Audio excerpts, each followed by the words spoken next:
Captain Veltar stared at the scanner display with all four of his blue-scaled eyes. Something was wrong. His ship, the Nexus Dawn, had been patrolling the void sector for 3 months without finding anything alive. This region of space was supposed to be empty, dead. Nothing could survive here after what happened to Kepler 442b. But the scanners showed a ship. Navigation Officer Krixal confirmed those readings, Veltar commanded through his breathing apparatus. The water inside his suit bubbled as he spoke. The insect-like Krixal clicked his mandibles nervously. Confirmed, Captain. Unknown vessel. At coordinates 77 Mark IV. Distance 12,000 kilometers. Veltar felt his gill slits flutter with worry. The void sector had been quarantined for over 300 years. No Federation ship was supposed to be here. No ship from any known species would dare enter this cursed region of space. What class of vessel? Veltar asked. Unknown, sir. The design does not match any ship in our database. It appears to be drifting without power. Through the main viewport, Veltar could see nothing but the distant stars and the red glow of the dying star that had once warmed Kepler 442b. The Death World was gone now, torn apart by cosmic forces that still made Federation scientists wake up screaming. Whatever ship was out there had somehow survived in this graveyard of space. Dr. Zethkos, report to the bridge immediately, Veltar ordered. Minutes later, the tall, gray-skinned scientist arrived. Dr. Zethkos was the Federation's best xenobiologist. If anyone could make sense of this mystery, it would be him. Captain, my instruments are detecting something impossible, Dr. Zethkos said, his large black eyes reflecting the scanner lights. That ship shows signs of organic habitation, oxygen, nitrogen, carbon dioxide levels that suggest breathing creatures lived aboard that vessel. Lived? Past tense? The readings are very faint. If there were life forms aboard, they would have to be in some form of suspended animation to survive this long in the void sector. Veltar made a decision that would change everything. Prepare a boarding party. We investigate this vessel. Sir, regulations clearly state that any unknown ship in the void sector should be reported to command and destroyed from a safe distance. Krixal buzzed nervously. Regulations also state that we investigate any possible survivors, Veltar replied. If something lived through the destruction of Kepler 442b, the Federation needs to know about it. 2 hours later, Veltar led a team of 6 specialists through the airlocks connecting the Nexus Dawn to the mysterious ship. The moment they stepped aboard, everyone felt something was different. The gravity was wrong. Too light for most Federation standards, but somehow comfortable. The air tasted strange through their breathing equipment, and the walls were covered in symbols that hurt to look at. These markings, Dr. Zethkos whispered, running his scanner over the strange writing. They appear to be some form of language, but unlike anything in our databases. Security Chief Braxton, a large rock-like being from the mineral world of Granitus, pointed his weapon down the corridor. Captain, these walls are made from materials I have never seen. My scanner says they should not exist. The ship was larger, inside, than it appeared from outside. Corridors stretched in directions that seemed to bend space itself. Every surface showed signs of damage that should have destroyed the vessel, yet somehow it held together. They found the bridge after walking. For 20 minutes through passages that smelled of metal and something else, something organic and unfamiliar. The command center was unlike any Federation bridge. Simple controls made from materials that looked handmade, screens that flickered with symbols no translator could read. And in the center, a captain's chair, sized for a being none of them had ever encountered. Dr. Zethkos, can you access their computer systems? Veltar asked. I am trying, Captain. The technology is primitive but incredibly efficient. Everything is built with multiple backup systems, as if whoever made this expected it to fail and be repaired many times. After an hour of careful work, Dr. Zethkos managed to access what appeared to be a ship's log. The universal translator struggled with the language, producing only fragments. Entry 712. Commander Hyun Woo reporting. Evacuation proceeding. 12 souls remaining. Home world lost, but we survived the impossible. Entry 715. Engineer So Young has completed repairs. Fusion reactor holding. Navigation set for safe harbor. May take centuries, but we will endure. Final entry. Dr. Taman confirms all systems stable, entering long sleep. If anyone finds this record, know that we were the last from Earth's colony on the Death World. We are human. The word human made every member of the boarding party step back. It was not in any Federation database. No species by that name had ever made contact with galactic civilization. Captain, Dr. Zethkos said, his voice shaking. According to these logs, these beings called themselves humans. They lived on Kepler 442b. Impossible, Braxton rumbled. Nothing could live on that world. The Federation's best scientists confirmed it was a Class X death world. Acid atmosphere, surface temperatures over 400 degrees, predatory crystal formations that could cut through starship hulls.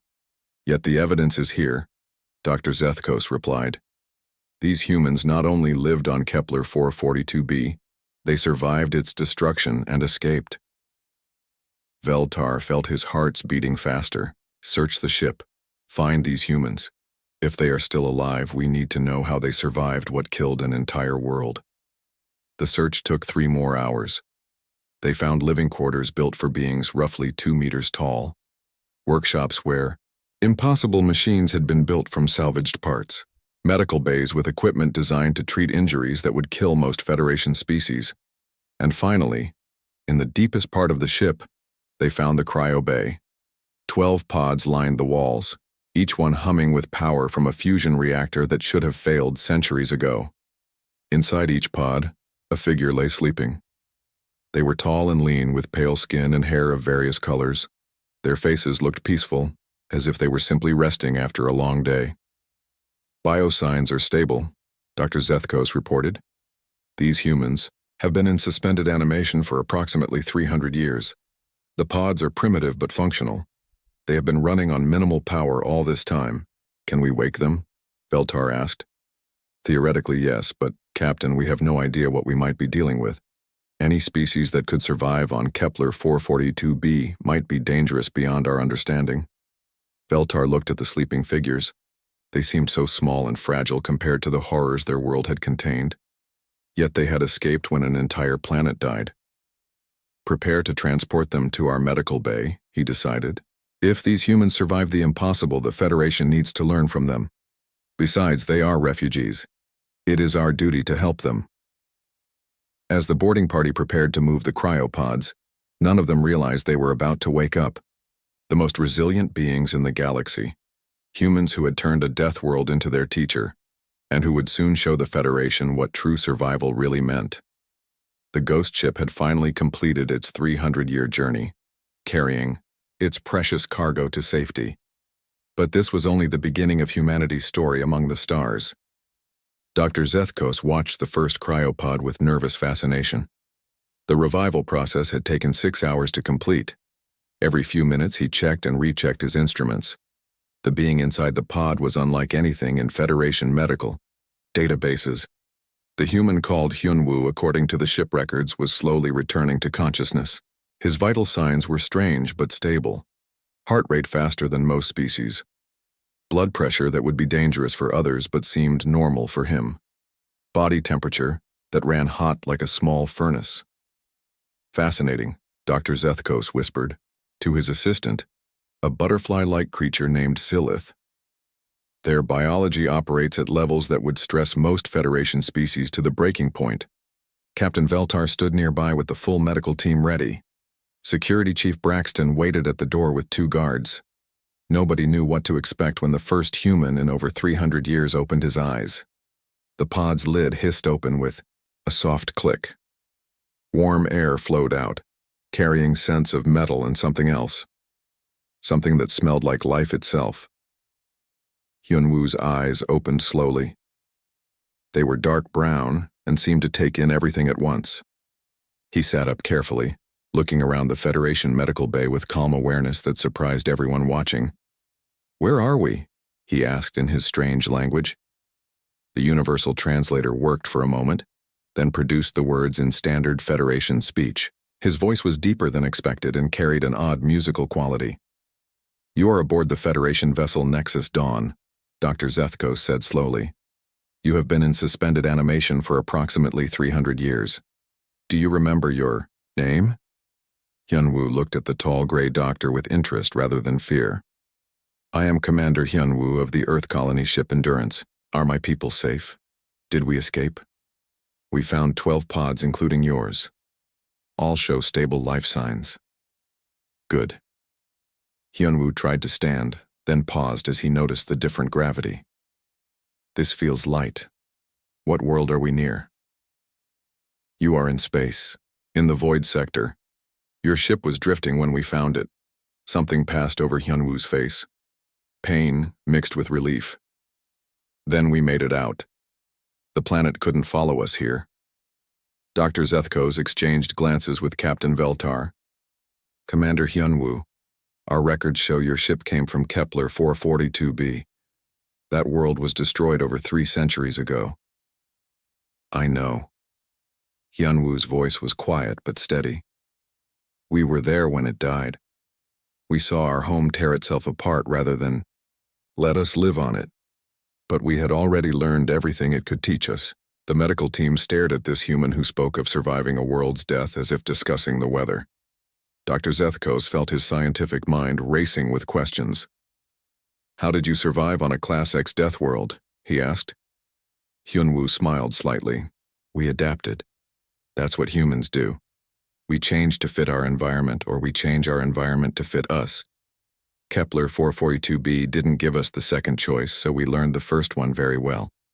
Over the next day, Dr. Zethkos carefully revived 3 more humans. Each awakening was different but showed the same pattern. These beings woke up calm and aware, immediately checking on their companions before asking about their situation. So Young was the second to wake. She was shorter than Hyunwoo but moved with the same confident precision. Her hands were scarred from work that would have destroyed most Federation beings' limbs. When she saw the Federation medical equipment, she immediately began examining it with professional interest. "Interesting design," she said, looking at a diagnostic scanner. "Very efficient, but built for species that don't need to repair things under extreme conditions. Where did you get the rare metals for these components?" "They are standard Federation materials," Dr. Zethkos replied. So Young raised her eyebrows. "These are rare metals where we come from. We had to dig them out of crystal formations that would try to eat the mining equipment." The third human to wake was Ji-hoon, their medical officer. He took one look at the Federation medical bay and immediately began asking about the crew's health needs. "You have crew members from aquatic worlds, mineral worlds, and gas giant moons," he observed, studying Dr. Zethkos and the others. "Do you have separate atmospheric systems for each species? What about dietary requirements for silicon-based life forms?" Dr. Zethkos was amazed. "How do you know so much about different species biology? Humans are not in our databases." "We had to learn," Ji-hoon explained simply. "Our world had life forms based on every possible chemistry. Carbon, silicon, methane, sulfur, even some crystal matrices that could think. If we wanted to survive, we had to understand how all of them worked." The fourth human was Yoonji, a geologist who woke up asking about local star charts and mineral compositions. When she learned they were in the void sector, she nodded knowingly. "Good. Choice for hiding," she said. "The radiation levels and gravitational anomalies would discourage most pursuit. Did you avoid the crystal field near the neutron star?" "What crystal field?" Captain Veltar asked. "The one that forms naturally in this type of space. We learned to identify them on our world. They're actually quite beautiful if you know how to navigate around them safely."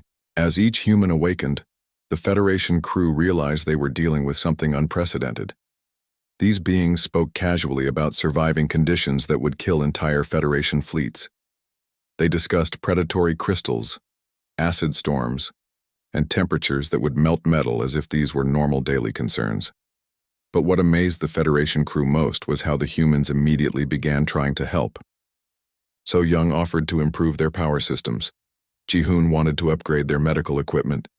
Yoonji suggested better navigation routes through dangerous space.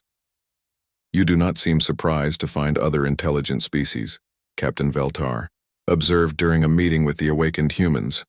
Yunwu looked thoughtful. Our world taught us that intelligence comes in many forms. We shared Kepler 442b with thinking crystals, gas-based organisms, and metal creatures that lived in the planetary core. Meeting new kinds of intelligent life is wonderful, not frightening, Dr. Mike. Zethikos felt his understanding of biology expanding with every conversation. These humans had lived alongside forms of life that Federation science considered theoretical. They spoke of impossible ecosystems as personal experience. "How many more of your people are in the remaining pods?" he asked. "8 more, So Young replied. "Our best navigator, our chief engineer, our biologist, and others. Each one learned different lessons from our world." As the Federation crew prepared to wake the remaining humans, they realized they were not just dealing with survivors. They were meeting teachers who had learned from the harshest classroom in the galaxy. The ghost ship had carried more than refugees, through 3 centuries of darkness. It had preserved a library of impossible knowledge, wrapped in beings who had turned surviving into an art form. And this was only the beginning of what the Federation would learn from humanity. The briefing room aboard the Nexus Dawn had never held such an unusual gathering. 8 humans now sat around the conference table, looking small compared to the massive forms of Captain Veltar and Security Chief Braxton. Dr. Zethkos had his recording equipment running, documenting every word of what might be the most important conversation in Federation history. Commander Hyunwoo spoke first, his voice calm and steady. "You want to know how we survived on Kepler 442b. The truth is simple. We learned that our world was not trying to be hostile. It was trying to stay alive." "What do you mean?" Dr. Zethkos asked, his large eyes reflecting the room's lights. "Kepler 442b was not just a planet," explained Dr. Taman, the colony's former biologist who had awakened that morning. "It was a living system. Every part of it worked together like organs in a body. The crystal formations, the acid storms, the metal-eating bacteria, even the temperature changes, they were all connected." Engineer So Young leaned forward. "When we first arrived, we tried to terraform the planet. We wanted to change it to suit us. But the planet fought back because it thought we were a disease trying to kill it. The entire ecosystem was designed for defense," added geologist Yunji. "The crystal creatures could communicate through the planet's mineral core. When they sensed our mining operations, they sent warnings throughout the whole world. That's when the real attacks began." Captain Veltar's gills fluttered nervously. "Attacks? The planet itself attacked you?" "Every day for the first 5 years," Navigator Dongwu said quietly. "Acid rain that could dissolve our shelters. Ground tremors that followed our vehicles. Windstorms that seemed to know exactly where we were camping." "But you survived," Dr. Zethkos observed. "We changed our approach," Commander Hyunwoo explained. "Instead of fighting the planet, we studied it. Dr. Taemin made the breakthrough." Dr. Taemin nodded slowly. "I realized the crystal formations were not trying to kill us out of malice. They were protecting their home, so I started learning their communication patterns. It took 2 years, but eventually I made contact." The Federation crew exchanged amazed glances. First contact with a planetary consciousness was something their scientists had theorized but never achieved. "The crystals could think?" asked Dr. Zethkos. "Not individually, but together they formed a network that covered the entire planet. They could process information, make decisions, even feel emotions in their own way." Engineer So Young pulled out a small device that hummed with strange energy. "Once we understood the planet's communication system, we could negotiate. We offered to help protect it instead of trying to change it." "Help protect it from what?" Captain Veltar asked. "From the cosmic forces that eventually destroyed it," Dr. Taeman replied sadly. "The planet knew it was dying. Solar radiation was increasing. The star was becoming unstable. Kepler 442b needed help to preserve its knowledge before the end came. So we became partners," So Young continued. "The planet taught us how to survive in its environment. In return, we helped it create a record of everything it had learned over billions of years." She activated the device in her hands. Suddenly, the briefing room filled with the sound of crystal formations singing in harmonies that made everyone's Skin tingle. Images appeared in the air showing vast underground cities built from living stone, forests of metal trees that generated their own electricity, and oceans of liquid methane that somehow supported complex life. "This is beautiful," whispered Silith, Dr. Zethkos's butterfly-like assistant. "This is just a tiny sample," said Dr. Taman. "Our ship carries complete biological and geological records of one of the most complex ecosystems ever discovered. The planet gave us this knowledge, so it would not be lost when the world died." Medic Jihoon spoke up. "The planet also changed us. Living there for 20 years, breathing its air, eating food grown in its soil, drinking its water. We adapted in ways we did not expect." "What kind of adaptations?" Dr. Zethkos asked eagerly. Jihoon rolled up his sleeve, revealing skin that seemed to shimmer slightly in the light. "Our skin can process certain types of radiation for energy. Our bones became denser to handle higher gravity. Our blood carries oxygen more efficiently in thin atmospheres." "Show them the real demonstration," So Young suggested. Jihoon nodded and walked to the environmental controls. He adjusted the room's atmosphere, increasing the temperature to levels that made the Federation crew step back in alarm. "The temperature is now 120 degrees, Dr. Zethkos reported, checking his instruments. "That should be fatal to most life forms." But the humans sat comfortably, not even sweating. Jihoon smiled. "This feels like a cool spring day to us. On Kepler 442b, we worked outside in temperatures over 400 degrees. "Impossible," Braxton rumbled. "Not impossible," corrected Engineer So Young, "just different. The planet taught us that biology is much more flexible than most species believe. You adapt to your environment, or you find a new environment. We chose to adapt." She stood up and walked to the wall, placing her hand on a damaged panel that had been bothering the Federation crew for weeks. Her fingers seemed to sense the problem immediately. Within minutes, she had the panel working perfectly using tools improvised from items in her pocket. "How did you do that?" asked the ship's regular engineer, a gas-based life form named Vexnor. "Pattern recognition," So Young replied simply. "Every system has logical patterns.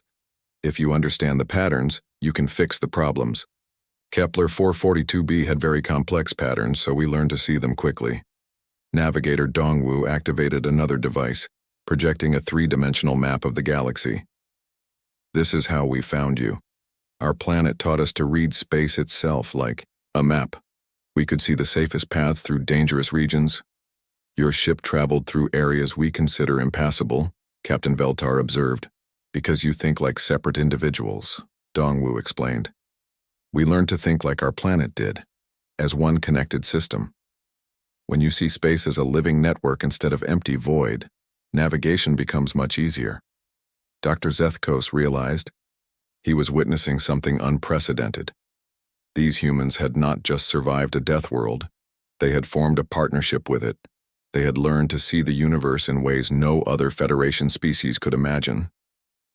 "There is something else," Commander Hyunwoo said quietly. "The planet gave us one final gift before it died." He reached into his jacket and pulled out a small crystalline object that pulsed with soft light. Every member of the Federation crew felt their minds touched by something vast and ancient and incredibly wise. "This contains the planet's final message," Hyunwoo explained. "For any species intelligent enough to find us, Kepler 442b wanted other worlds to know that cooperation is always stronger than conflict." The crystal's light filled the room with images of countless worlds throughout the galaxy, some dying, some thriving, all connected by the same forces that governed life everywhere. "Your planet left a message for the entire galaxy?" Dr. Zethkos asked in wonder. "Yes," said Commander Hyunwoo. "And we are its messengers." 3 days had passed since the humans fully integrated with the crew of the Nexus Dawn. What started as a rescue mission had become something entirely different. Captain Veltar watched from the bridge as Engineer So Young worked alongside his technical staff, solving problems that had plagued Federation ships for decades. "Captain," called Chief Engineer Vexner, his gaseous form shimmering with excitement, You need to see what the human has done to our power systems. Feltar followed the engineer to the main reactor room. What he saw made his four eyes widen in amazement. The fusion reactor that had been running at 70% efficiency was now humming at 115%. How is this possible? Feltar asked. So Young looked up from her work, a satisfied smile on her face. Your reactor design is very good, but it was built for predictable conditions. We learned to make our equipment work in unpredictable situations. She pointed to several small devices she had attached to the reactor core. These are resonance modulators. They adjust the fusion process in real time based on gravitational fluctuations, electromagnetic interference, and quantum variations. But those factors change constantly in space, Vexnor protested. Exactly, So Young replied. That's why the modulators constantly adjust. On Kepler 442b, nothing stayed the same for more than a few minutes. We learned to build equipment that could adapt faster than conditions could change. Dr. Zethkos approached with his recorder running. So Young, can you explain how you created these devices? The materials appear to be standard Federation components. They are. But arranged in patterns we learned from crystal formations on our world. The crystals could restructure themselves to handle different types of energy. We copied their methods. In the medical bay, Medic Jihoon was demonstrating equally impressive abilities. Dr. Zethkos' assistant Silith had been suffering from a rare condition that affected her wing membranes.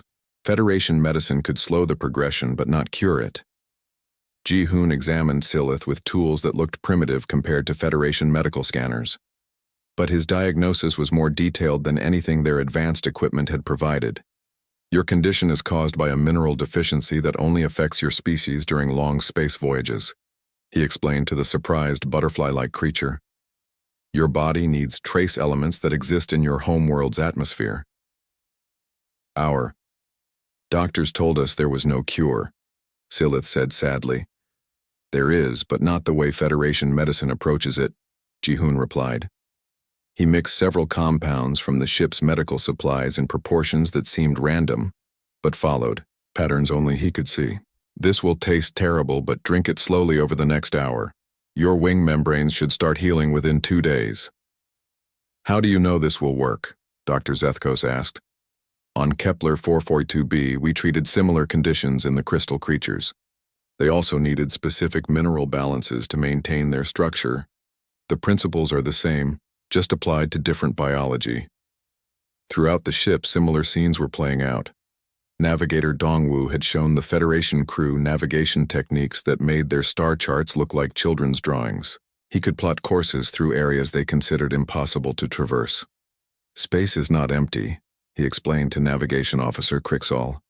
It is full of currents and patterns, just like ocean water or atmospheric wind. Once you learn to read these patterns, you can use them instead of fighting against them. He projected a route from their current position to the nearest Federation outpost. The standard path would take 6 days.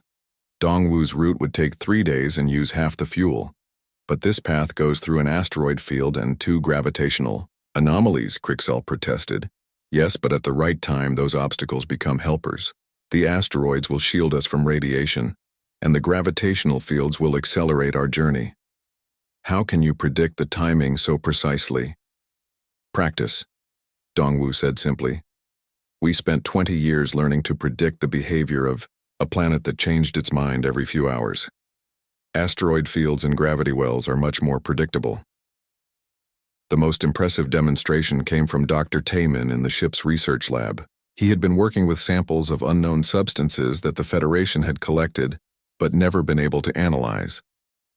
These are not unknown materials, he explained to Dr. Zethkos.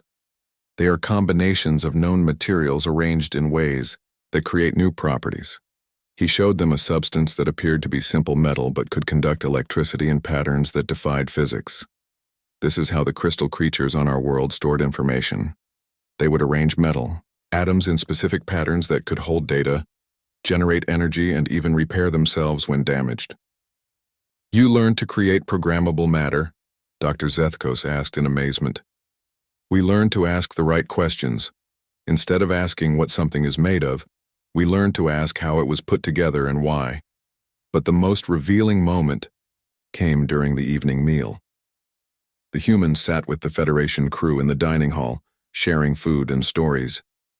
Captain Veltar noticed something that made him pause. Every human action showed the same pattern. They observed first, understood the system, then worked with it instead of against it. When the food dispenser malfunctioned, So Young did not try to force it to work. She listened to its sounds, felt its vibrations, then made a tiny adjustment that had it running better than before. When young Ensign Tixara from the insect world of Hive 7 mentioned feeling homesick, Ji-hoon did not offer sympathy. Instead, he asked about her homeworld's climate and social structure, then suggested changes to her quarters that would make them feel more familiar. When Krixal complained that the ship's sensors were giving inconsistent readings in this region of space, Dongwu did not suggest different equipment. He showed Krixal how to interpret the inconsistencies as information about local space conditions. "You do not try to fix problems," Captain Veltar observed. "You try to understand them." "Commander?" Hyunwoo nodded. "Our world taught us that most problems exist because we are asking the wrong questions. Change the question, and the problem often solves itself. But surely some situations require force," Security Chief Braxton rumbled. "Some problems must be fought." "Sometimes," Hyunwoo agreed. "But fighting should be the last choice, not the first one. Our planet could have killed us easily. Instead, it taught us. The Federation could have destroyed our ship when you found it. Instead, you rescued us. Most species would have seen Kepler 442b as an enemy to defeat," Dr. Taman added. "We saw it as a teacher to learn from. Most species would see the void sector as dangerous space to avoid. We saw it as a safe place to hide while we healed. Most species," So Young concluded, "try to make the universe fit their needs. We learned to fit ourselves to what the universe offers." As the evening continued, Captain Veltar realized he was not just dealing with survivors or even refugees. These humans were something the galaxy had never seen before. They were a species that had learned to thrive by embracing cooperation over conquest, adaptation over domination, and now they were sharing that knowledge with anyone willing to learn. The Ghost Ship had not just carried survivors through 3 centuries of darkness. It had brought teachers who could show the Federation an entirely new way of looking at existence itself. The Federation Council Chamber had never hosted a more unusual gathering. Representatives from 47 different species filled the vast circular hall, their various breathing apparatus, translation devices, and environmental suits creating a symphony of soft mechanical sounds. In the center of the chamber, 12 humans sat calmly at a simple table. They looked small compared to the towering rock beings from Granitus, the floating gas clouds from Nebular 9, and the crystalline delegates from the Silicon worlds. But every eye in the chamber was focused on them. Captain Veltar stood at the speaker's platform, finishing his report. "In conclusion, these humans represent a breakthrough in our understanding of adaptation and survival. They have demonstrated abilities that could benefit every member world of the Federation." The response was immediate and divided. "Counselor, Threxmore of the warrior species Krexoth rose first, his red scales gleaming under the chamber lights. "These creatures are dangerous. Any species that could survive a Class X death world is too powerful to trust. They should be contained for study, not welcomed as equals." Murmurs of agreement came from several militant species. The bat-like Nyxarians fluttered their wings nervously. The insectoid hive lords clicked their mandibles in suspicious patterns, but other voices spoke in support. Elder Sylvanor of the peaceful willow folk sang her words in harmonious tones that filled the chamber with calm. "These humans helped repair our colony ship when nothing else could. They asked for nothing in return. They are healers, not destroyers. They improved our defensive systems without being asked," added Tech Prime Zarkek of the machine world Gear 7. "Their knowledge could revolutionize Federation technology." The debate continued for hours. Some species feared human abilities. Others marveled at human knowledge. A few suggested humans should be honored as teachers. Many wanted them studied as specimens. Commander Hyunwoo listened to it all with patient calm. When the council finally asked him to speak, He stood slowly and walked to the center of the chamber. "Honored delegates," he began, his voice carrying, clearly through the translation systems, "we understand your concerns. We have heard similar debates before." He activated a small device that projected images into the air above the chamber. The delegates saw scenes from Kepler 442b, crystal cities that gleamed like jewels, metal forests that sang in the wind, and vast cooperative networks of impossible life forms. Our world held species more different from each other than all of. "You are from us," Hyunwoo continued. "Silicon-based crystals that thought in geological time. Energy beings that lived in the planet's magnetic field. Metal creatures that built cities in the planetary core. Chemical organisms that swam in acid seas." The images showed these diverse beings working together, sharing resources and protecting each other from cosmic dangers. For 20 years, we learned that differences make communities stronger, not weaker. Every species contributed something unique. The crystals provided stable foundations. The energy beings carried messages instantly across continents. The metal creatures forged tools that could work in any environment. The chemical organisms processed toxins that would kill others. Dr. Taemin stood and joined his commander. "We did not conquer these species or try to make them like us. We learned from them and taught them what we could in return. That is how we all survived when our world died." "But you are asking us to trust beings we do not understand," protested Counselor Threxmore. "Your abilities make you dangerous." Engineer So Young smiled and activated another device. Suddenly, every piece of technology in the chamber began working better. Communication systems became clearer. Environmental controls became more efficient. Even the lights burned brighter while using less power. "We could have damaged your systems instead of improving them," she said simply. "We could have taken control of this station's computers while you were debating. We could have done many things if we wanted to harm you. But we did not," added Medic Ji-hoon, "because our world taught us that helping others helps ourselves. When you strengthen your neighbors, you strengthen your own community." Navigator Dongwoo stepped forward. "We offer to share our knowledge freely. Navigation techniques that could open new trade routes, engineering methods that could improve every Federation ship, medical insights that could heal species you thought were beyond help." "What do you want in return?" asked Elder Sylvaner. "A home," Commander Hyunwoo replied. "A place where we can continue learning and growing. We have been travelers for 300 years. We would like to belong somewhere again." The chamber fell silent as delegates considered this simple request. These beings who could have demanded anything were asking only for acceptance. "Counselor," Threxmore spoke again, but his tone had changed. "If we agree to this, how do we know you will not eventually turn against us?" "Because," said Dr. Taemin, holding up the crystal that contained his world's final message, "our planet taught us that cooperation creates things that no single species can achieve alone. Look around this chamber. You have already proven this. Truth." He gestured to the diverse gathering of beings who had come together to form the Federation despite their vast differences. "You have built something beautiful here. Different species working together for common good. We do not want to change this. We want to help it grow." The final vote took 3 days of debate. When it came, the result surprised everyone. It was not close. 39 species voted to welcome humanity into the Federation. Only 8 voted against. But the decision came with an unexpected addition. The humans would not just be members. They would serve as the Federation's adaptation specialists, called upon when member worlds faced impossible challenges. "You will be our teachers," explained Council Speaker Meredith, an ancient being whose species had founded the Federation centuries ago. "You will show us how to turn problems into opportunities, enemies into allies, and disasters into discoveries." "Commander," Hyunwoo accepted the role with a slight bow. "We will do our best to help, but remember, we are still learning too. Every world you show us will teach us something new." 3 months later, the humans had their first official mission. A Federation colony on the edge of known space was failing. The world was too harsh, the conditions too extreme, the native life forms too hostile. As the human team prepared to depart on a Federation ship equipped with their improvements, Captain Veltar came to see them off.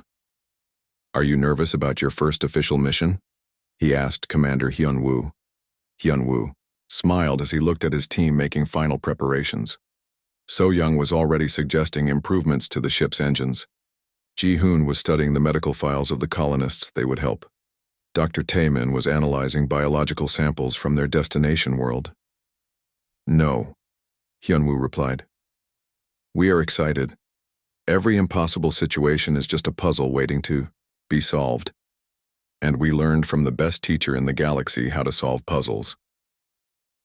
As their ship departed the Federation station, the humans looked forward to their new life among the stars. They had spent 300 years traveling through darkness, carrying the wisdom of a dead world. Now they would share that wisdom with living worlds, helping species across the galaxy learn what Kepler 442b had taught them. That cooperation was stronger than conflict. That adaptation was better than domination. That differences were strengths, not weaknesses. The ghost ship had completed its mission. The survivors had found their new home. And the galaxy would never be the same. But this was not an ending. It was a beginning. The first chapter of humanity's greatest adventure among the stars.